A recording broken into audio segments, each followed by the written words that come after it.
अस्सलाम वालेकुम। इस वीडियो में थोड़ा सा ये जायज़ा लेंगे कि अगर हम बात करें एक प्रजाति या जिन्स यानी स्पीशीज़ के मुख्तलिफ मेंबरान की जो रहते हों एक ही इलाके में, तो हम इसे कहते हैं पॉपुलेशन यानी कि आबादी। जितने भी ऑर्गेनिजम्स या हयातियात इस आबादी में रहते हैं, सब के सब मेंबरान होंगे एक ही स्पीशीज़ के यानी कि प्रजातियों के। इन स्पेशीज के दूसरे मेम्ब्रान भी हो सकते हैं जो इस इलाके में ना रहते हों, तो वो नहीं कहलाएंगे मेम्ब्रान इस मखसूस आबादी के। और अगर एक इलाके की बात की जाए तो इसमें सिर्फ और सिर्फ एक ही तरह की स्पीशीज नहीं पाए जाते, तो हम इसे कहेंगे पॉपुलेशन वन। और आपके दीगर दीगर पॉपुलेशन भी होंगी मुख्तलिफ दूसरी स्पीशीज की। तो ये है मुख्तलिफ स्पीशीज यहाँ, ये सब एक साथ हैं एक ही इलाके में, तो हम इन्हें नाम देंगे पॉपुलेशन टू का।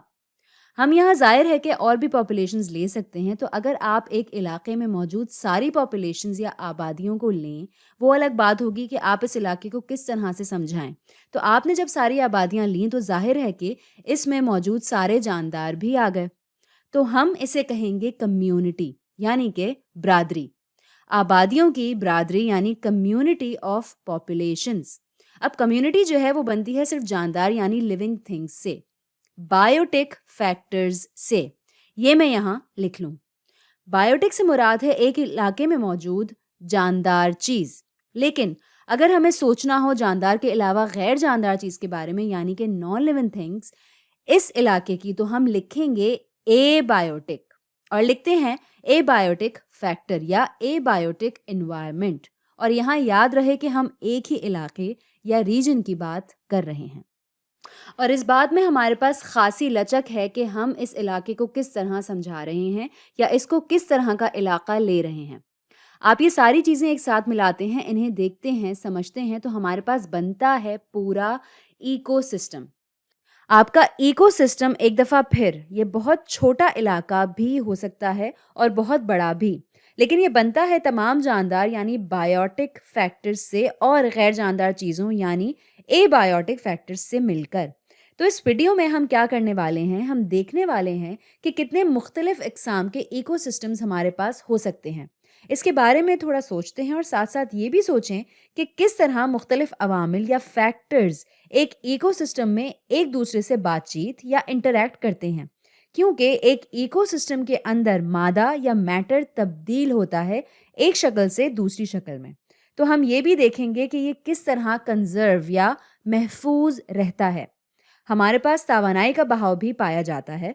तवानाई दाखिल होती है एक इकोसिस्टम में रोशनी की सूरत में, और फिर वो तवानाई मुंतकिल होती है एक जाति से दूसरी में, जिसमें कभी कभी शामिल हो जाती हैं गैर जानदार चीज़ें भी, और बन जाती है या तब्दील हो जाती है हीट यानी कि हरारत में।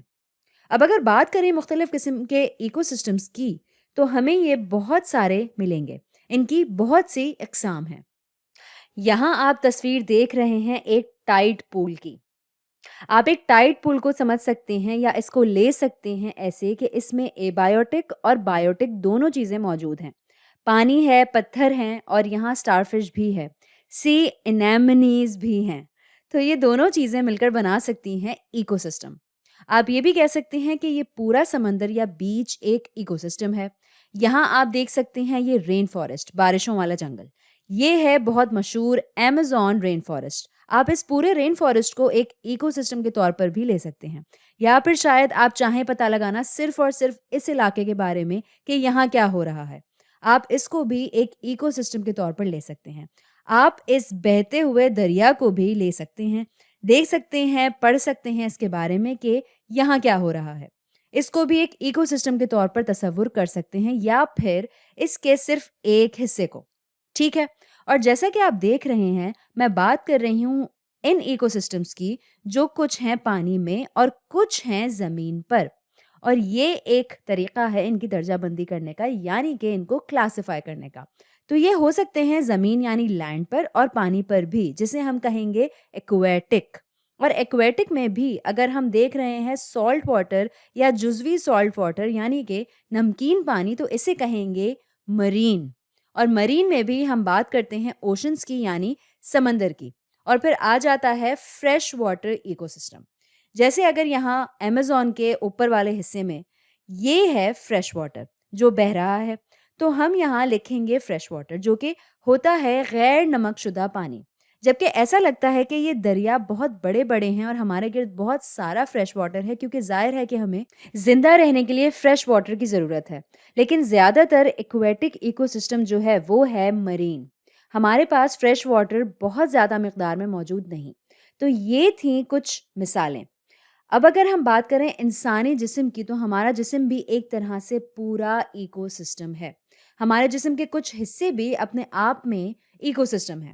مثال کے طور پر یہ یہاں میں نے ایک ہاتھ بنایا، تو یہاں ایک چوکور حصہ لے لیں اس کا، اور آپ سمجھ سکتے ہیں اس کو ایک ایکو سسٹم کے طور پر۔ آپ سوچ سکتے ہیں یہاں موجود مختلف بیکٹیریا کے بارے میں اور دیگر مائکرو آرگینزمز کے بارے میں جو یہاں موجود ہوں گی، اور کس طرح ہر چیز ایک دوسرے سے انٹریکٹ کرے گی، خاص طور پر غیر جاندار چیزوں سے جیسے ہوا، اور کس طرح یہاں جلد میں موجود تیل سے انٹریکٹ کریں گی یہ آس پاس موجود مختلف جاندار اور غیر جاندار چیزیں۔ اب چونکہ ہم درجہ بندی کر رہے تھے ایکو سسٹمز کی، ایک چیز جو اکثر ہوتی ہے وہ یہ کہ ہم زمین یعنی لینڈ ایکو سسٹمز کو مختلف قسموں میں بانٹ دیں۔ تو یہاں پر اس میں نے دکھایا ہے دنیا کے کچھ بڑے اور معروف زمینی یا لینڈ ایکو سسٹمز کو، اور یہ کہاں پائے جاتے ہیں، اور یہ جو مختلف قسم کی لینڈ ایکو سسٹمز ہوتے ہیں انہیں کہتے ہیں بائیومز۔ اور جیسا کہ اس تصویر میں آپ دیکھ رہے ہیں، ٹراپیکل فارسٹ یہاں ہے، یہ ہے ایمیزون رین فارسٹ، یہ آپ کو ملے گا افریقہ میں، یہ ملیں گے ساؤتھ ایسٹ ایشیا یعنی کہ جنوبی مشرقی ایشیا، یہ ملیں گے شمالی امریکہ میں بھی۔ آپ کے پاس ہیں بوریل فارسٹس جو ملیں گے زیادہ تر شمالی حصے میں، savanna, desert, tundra, chaparral, polar ice, temperate forest, temperate grassland, یہ سب مدد کرتے ہیں مختلف قسم کے ایکو سسٹمز کو دیکھنے اور سمجھنے کے لیے، اور کس طرح کے ایکو سسٹمز ہمیں ملتے ہیں ان سارے علاقوں میں یہ دیکھنے میں بھی مدد ملتی ہے۔ اور سب سے زیادہ چیزیں واضح ہوتی ہیں اگر ہم ان جگہوں کے درجہ حرارت سے، نمی کے تناسب سے، موسم سے، اور کس طرح کے منرلز یعنی معدنیات آپ کو اس جگہ ملتے ہیں، اس سے ان سب چیزوں کا بہت اچھی طرح اندازہ ہو جاتا ہے کہ وہ مخصوص جگہ کیسی ہوگی، وہاں موجود حیاتیات کس قسم کی ہوں گی۔